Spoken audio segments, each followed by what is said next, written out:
Thanks, Claudia. Thank you to AdAlta for the opportunity to give a little bit of clinical context, and I'm very appreciative of AdAlta's work in this space. Idiopathic pulmonary fibrosis, or IPF, is a devastating condition. It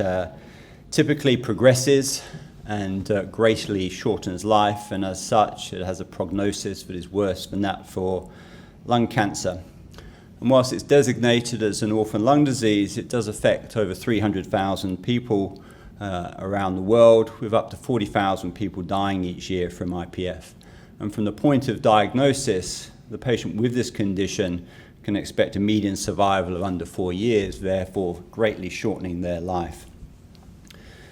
As reflected in the term idiopathic, we don't truly know what drives it, although epidemiological studies suggest that those who are exposed to cigarette smoke and other dust and environmental pollutants are slightly more likely to develop this condition. But in fact, when you go back to the individual patient, many of them don't report such exposures, and in most patients we can never find a causative link to why they've developed this condition. As I said, it leads to progressive destruction of the lung, and as such, patients develop progressive breathlessness, ending up with impaired quality of life, requiring oxygen, and unfortunately, typically dying prematurely of their lung condition. And whilst there was great enthusiasm a number of years ago with the development of 2 agents that changed the natural history of this condition, there remains great need to improve on these early phase 1 or MAC1 antifibrotics, given that their efficacy is such that they don't halt the disease, they merely slow the progression of the disease, and it comes with the cost that in over 2/3 of patients, they will go on to develop significant side effects that limits tolerability. Whilst a lot of this discussion is primarily about idiopathic pulmonary fibrosis, this is one of a number of fibrotic lung conditions, some of which I'll go on to talk about,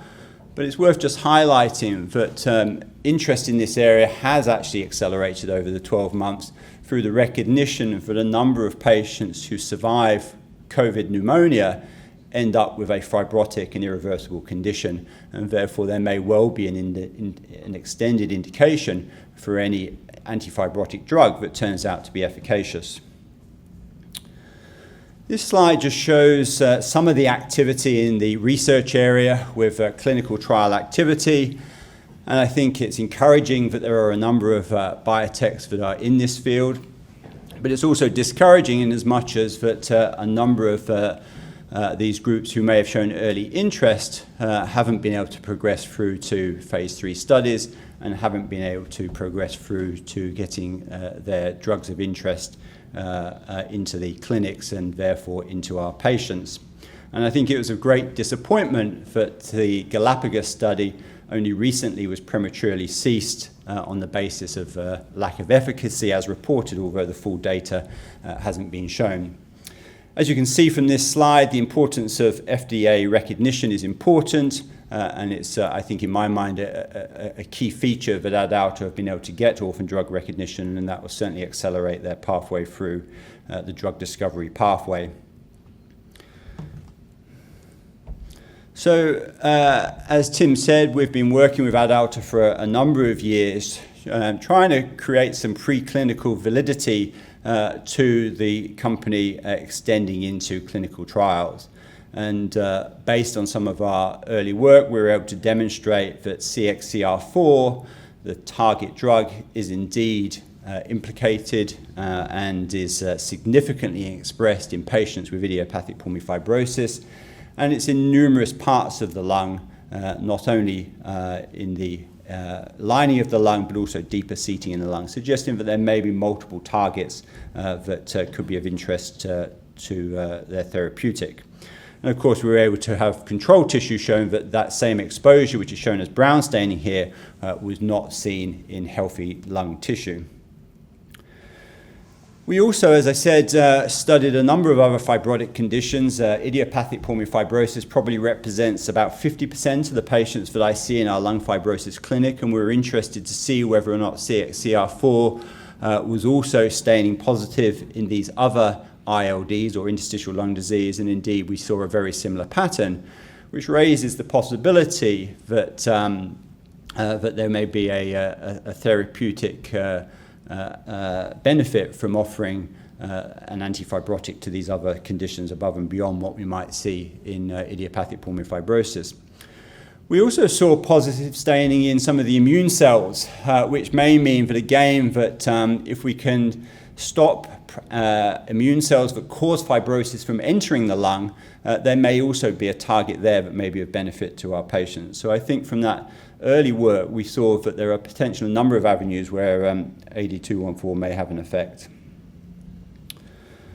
So just to summarize that, we're able to show that CXCR4 is upregulated in ILD patients as well as IPF patients. And I think that if it works in IPF, it is likely to work in the other ILDs as well. And there are at least twice as many non-IPF ILD patients as there are IPF patients. And this also reflects how the field is going elsewhere. Nintedanib, one of the early antifibrotics that did show efficacy in IPF, they've gone on to also show efficacy in some of these other conditions. CXCR4 is regulated in a number of areas, both within the lung itself, in the epithelium, but also within myeloid cells in fibrotic tissue, and that these epithelial cells trigger the fibrosis cascade, and blocking this could have a broader effect than simply shutting down the collagen deposition. So if we can shut down the area where the injury is occurring, all the downstream events may also be switched off as well. And as I said, its effect on some of the immune cells that go from the bloodstream into the lung, and the fact that CXCR4 mediates migration of fibroblasts and other pro-fibrotic cells such as macrophage in a disease-specific way, I think is likely to be beneficial, such that blocking CXCR4 may also have an immune modulation effect and inhibit immune inflammatory cells from infiltrating into the lungs. I think it's also worth just highlighting that this mechanism of action is peculiar to what AdAlta is doing, and as I talked about some of those earlier biotech companies, they were following different mechanisms. So even though they weren't able to get their therapeutic into the patients, that shouldn't dishearten those who have an interest in AdAlta, seeing as we are looking at a completely separate pathway. So I think that to summarize what I know about the field and also what I've known about the journey that AdAlta have been on, I think that there is no doubt in my mind that there remains an unmet need in idiopathic pulmonary fibrosis, but also in a host of other interstitial lung disease. That moving forward, we're likely to be using combinational therapies on our patients, so it could be add-on therapy as well as solo monotherapy.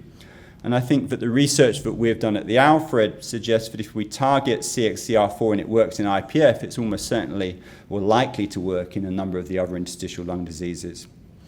I'm encouraged by the safety data that has been shared with you today, that AD214 is well tolerated and is now ready to move forward into multi-dose studies in healthy volunteers as well as patients, and certainly we'd be happy to be providing our own IPF and ILD patients into those phase 1b studies.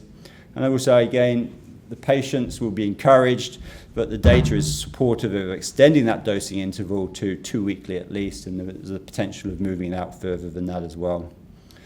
So I think their approach is methodical and appropriate, and I think that while we haven't really talked about it, I think one of the key features which is really important is their PET imaging strategy. And there's work out there that if you can see a signal with PET where you have patients who are positive for CXCR4, there is the potential that will identify a cohort of patients who are more likely to respond to drug. And it may also, if you're able to demonstrate that signal diminishes,